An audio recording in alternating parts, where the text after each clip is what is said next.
La membrana plasmática, llamada también membrana celular, es una estructura semipermeable de 6 a 10 nanómetros de grosor que delimita a las células y permite mantener las diferencias entre el interior y el exterior de estas. En 1972, Singer y Nicholson propusieron el modelo de mosaico fluido para explicar la estructura y el funcionamiento de la membrana plasmática. Lo de mosaico se refiere a la combinación de lípidos y proteínas que la conforman, y lo de fluido a que ésta es dinámica. Todas las membranas biológicas tienen una estructura básica común, que consiste en una doble capa de lípidos con proteínas intercaladas. Los lípidos de la membrana plasmática pertenecen a 3 categorías: fosfolípidos, glucolípidos y esteroles. Los principales en la membrana celular son los fosfolípidos. Un fosfolípido es una molécula anfipática. Esto significa que posee una cabeza polar hidrofílica, o sea, que tiene afinidad e interacciona con el agua, y 2 colas no polares hidrofóbicas, es decir, que repelen el agua.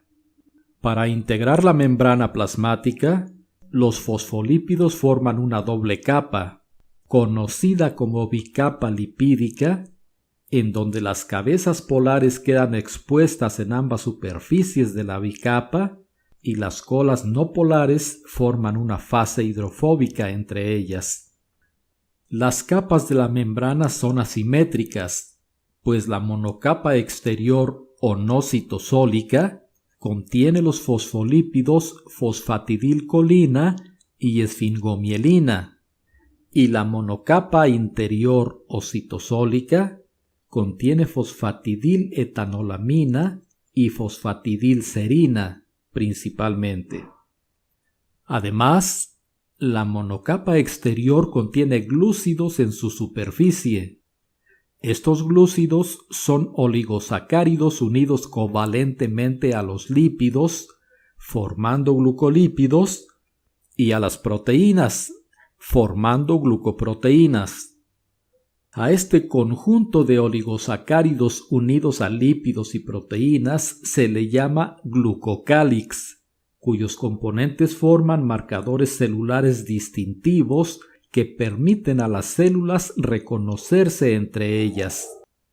Estos marcadores son muy importantes para el sistema inmunológico, pues permiten a éste diferenciar entre las células propias del organismo y las extrañas. Así, el glucocálix confiere a la célula su identidad antigénica. Por su parte, los esteroles, que son derivados del colesterol, están presentes en la membrana plasmática de las células eucariotas y por lo general son más abundantes en las células animales.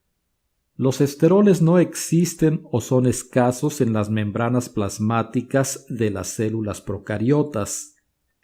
La función principal de los esteroles es permitir la fluidez de las proteínas en el interior de las membranas.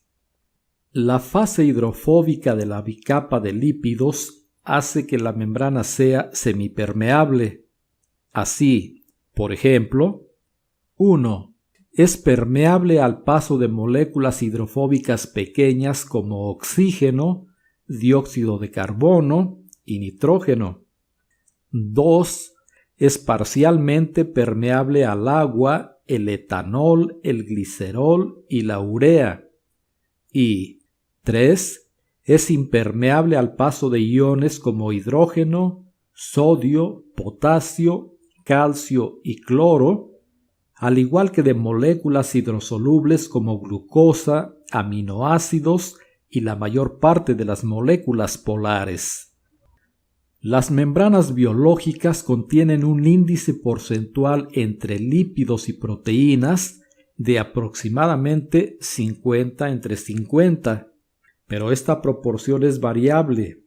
Por ejemplo, en una neurona puede ser de 75/25 y en la membrana interna mitocondrial de 25/75. Con base en el tipo de asociación entre una proteína y la bicapa lipídica, las proteínas se clasifican en 1. Proteínas periféricas o extracelulares. Estas se adhieren solo temporalmente a la membrana, ya sea a la fase hidrofóbica o a las proteínas de membrana, mediante interacciones hidrofóbicas, electrostáticas o de otro tipo no covalente. Y 2. Proteínas integrales o intracelulares. Estas se encuentran ancladas con firmeza a la fase hidrofóbica, principalmente a través de interacciones hidrofóbicas, incluso por medio de enlaces covalentes, siendo por ello elementos permanentes de la membrana. Algunas de estas proteínas abarcan solo una parte de la membrana, mientras que otras atraviesan a ésta de un lado a otro y están expuestas hacia ambos lados. Las que se extienden por toda la membrana se denominan proteínas transmembrana. Entre sus diversas funciones, las proteínas integrales pueden actuar como canales y transportadores para el paso de moléculas a través de la membrana. Por tanto, 1. Un transportador es una proteína de membrana que une específicamente a un soluto y lo pasa a través de la bicapa lipídica mediante cambios conformacionales. Y 2.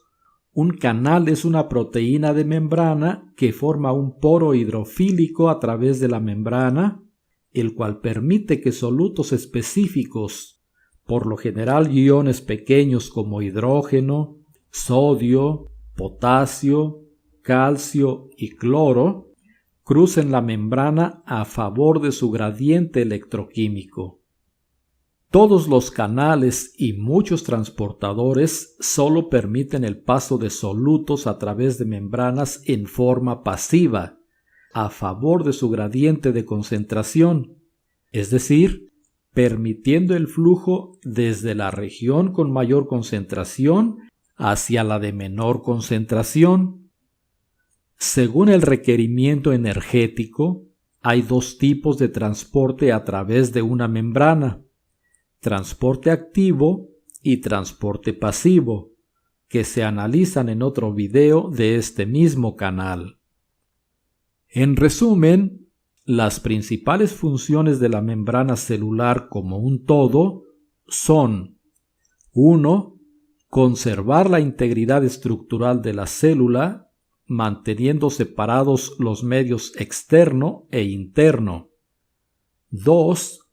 Regular el transporte de sustancias entre el interior y el exterior celular. 3. Catalizar reacciones químicas mediante enzimas que son proteínas de membrana. 4. Interaccionar con otras células. 5. Actuar como receptor de estímulos externos mediante receptores específicos de moléculas. 6. Transducción de señales o conversión de una señal externa en una respuesta intracelular. Y 7. Conferir la identidad antigénica a la célula.